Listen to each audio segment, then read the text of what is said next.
Ogoh-ogoh selalu identik dengan Hari Raya Nyepi. Ogoh-ogoh diarak berkeliling desa adat saat malam penggerupukan menjelang Hari Raya Nyepi. Namun berbeda dengan desa adat Renon yang menjadi desa adat satu-satunya di Bali merayakan Hari Raya Nyepi tanpa ogoh-ogoh. Bendesa Desa Adat Renon Imadi Sutama menceritakan hal tersebut terjadi sejak pertama kali pada tahun 1985 saat pemerintah Kota Denpasar mengawali pembuatan dan pengarakan ogoh-ogoh di malam penggerupukan. Bukan tanpa alasan, setelah warga Desa Adat Renon selesai mengupacarai ogoh-ogoh, ogoh-ogoh tersebut hidup dan bergerak sehingga membuat warga ketakutan. Ini pertama keyakinan masyarakat desa adat Renon itu adalah desa tua ya. Jadi karena berkaitan dengan prasasti Blanjong yaitu Kesari Warmadewa itu Raja Bali Kesari Warmadewa itu yang mana dalam prasasti Blanjong disebutkan pernah terjadi perang. Terus rajanya adalah Kesari Warmadewa, tahunnya adalah 835 Sakau atau 913 Masehi. Nah, seperti tadi pernah terjadi perang itu, artinya setiap kejadian perang kan, yang namanya perang kan pasti penduduk akan berkurang kan, banyak yang meninggal atau gitu ya. Terus yang masih hidup, nah tinggal di pantai Blanjong sana tuh. Nah suatu saat ada bencana gitu, ada bencana ikan-ikan tuh terdampar ke pantai. Nah di sini apa disebabkan oleh angin barat atau angin timur? Yang jelas ikan tuh terdampar di pantai. Pada saat ikan terdampar di pantai karena penduduknya sedikit, nah dia tidak habis dikonsumsi. Nah sehingga masyarakat Blanjong yang tinggal di pantai itu hijrah ke desa sini, Renon gitu. Nah waktu itu belum namanya Renon kan. Nah akhirnya begitu dia menempati desa sini, dia beralih profesi. Nah mungkin karena dia di pantai ya mungkin sebagai pelaut, kalau di dataran dia mungkin sebagai petani atau agraris. Nah karena daerah baru dikelola sedemikian kan hasilnya bagus kan gitu. Nah karena hasil bagus itu daerah ini diberi nama Reno gitu. Tulisannya Rena gitu ya, yang artinya adalah senang gitu. Nah nama Rena ini lama kelamaan menjadi Renon gitu. Nah menjadi Renon, terbentuklah suatu desa kan gitu. Nah dengan terbentuknya suatu desa, tentu dia sebagai persyaratan memiliki suatu desa, dia wajib memiliki kaya tiga. Ada desa, pusah, dalam. Nah khusus untuk di Renon ada Puro Kayangan lagi satu. Jadi kita ada 5 purau yang disungsung, tapi disebut kaya tiga gitu. Nah pada saat pelaksanaan melasti atau tawur atau penggerupukan mau menjelang Nyepi. Nah di sini kan ada prosesi kan gitu, ada prosesi meles. Meles pada saat meles, nah berjalan seperti biasa apa adanya. Nah pada saat penggerupukan, nah di sini kalau tidak salah tahun 1985 seingat saya gitu. Jadi Kota Denpasar terutama anak-anak muda para Yoano itu mulailah berkreativitas gitu.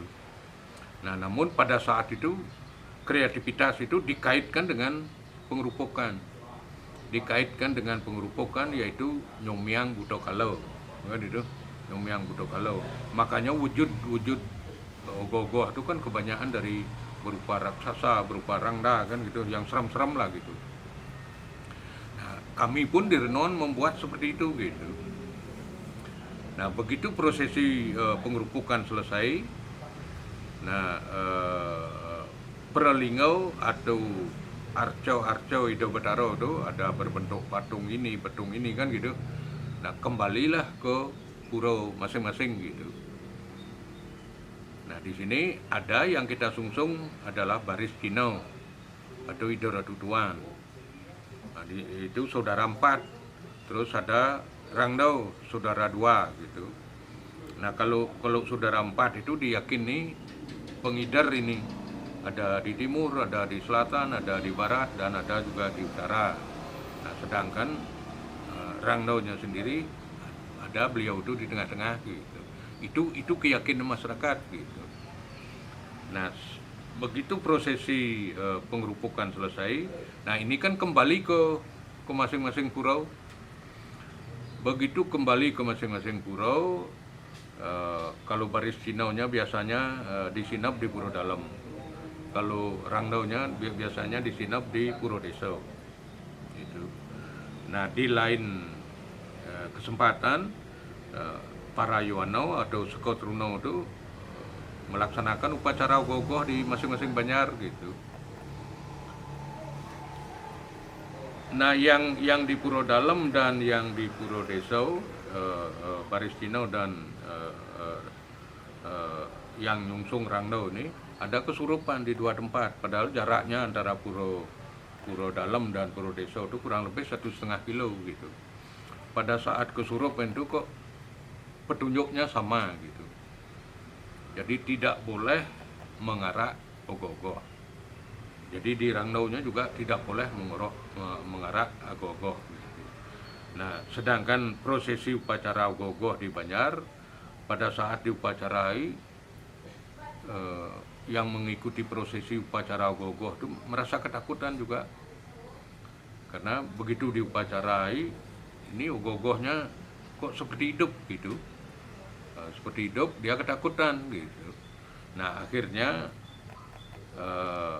ogoh-ogoh yang hidup di masing-masing banjar ini terus ditambah petunjuk baris Cino di Puro Dalam, Dewa Rangdau di Puro Deso ini disatukan. Nah, disinilah disimpulkan tidak boleh membuat ogoh-ogoh gitu. Nah, sekarang pertanyaannya kenapa tidak boleh kan gitu? Padahal hari ketiga Melasti itu namanya kan Tawur, kita sudah memberikan persembahan kepada Buddha Kalau, memberikan Tawur sesajen gitu berupa Tawur. Terus selesai Tawur itu kita ada harusnya pengerupukan nyomyo gitu, artinya mengembalikan sifat-sifat Buddha Kalau itu sifat raksasa menjadi sifat dewa gitu kan. Raksasa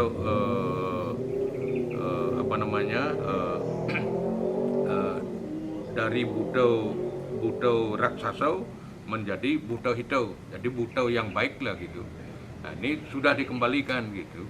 Nah, sekarang kenapa lagi diwujudkan, dipanggil lagi dalam bentuk ogoh-ogoh gitu. Dipanggil seolah-olah dipanggil lagi dalam bentuk ogoh-ogoh. Nah, ini kan dihidupkan kembali, dipanggil kan gitu. Nah, inilah yang dikhawatirkan kalau sampai ini dipanggil kembali, dikhawatirkan dia menjadi Buddha raksasa kembali. Nah, ini akan mempengaruhi jiwa masyarakat, akan merusak jiwa masyarakat yang mabuk-mabukan dan lain sebagainya itulah. Nah, sehingga disarankan oleh yang kesurupan itu tidak boleh mengarak ogoh-ogoh gitu. Nah, sekarang yang namanya anak muda kan tidak mudah percaya gitu aja. Masa kita di Renon tidak boleh, kok desa lain boleh kan gitu. Nah, berselang dari 1985 sampai 1992 ada lagi yang mencoba gitu. Nah, kita buat lagi lah gitu. Buat dalam bentuk ogoh-ogoh Rangdau gitu. Kalau Rangdau kan lidahnya menjulur gitu. Jadi sama juga begitu prosesi upacara ogoh-ogoh, artinya di upacara ogoh-ogoh itu akan diarak, sama juga lidahnya bergerak seperti ular gitu. Padahal yang ikut prosesi upacara ini sebelumnya sudah artinya mohon izin lah dengan keyakinan di Hindu dengan mempersembahkan pejati di Setro, Puro Dalam, Puro Kayangan gitu, di Kayangan 3 itu gitu. Tapi kejadiannya sama seperti itu gitu. Nah akhirnya mulai tahun 1992 itulah Renon itu sudah tidak berani lagi membuat ogoh-ogoh gitu. Ada 4 banjar. Banjar apa aja? Banjar Kelot, Banjar Tengah, Banjar Peken, Banjar Pandai. Makanya belakang ini kan kita kan sangat heterogen di sini. Banyak penduduk pendatang. Ada juga yang nyoba-nyoba gitu ya, sebelumnya kita larang dia.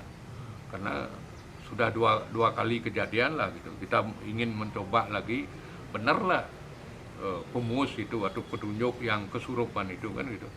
Kita mencoba lagi gitu.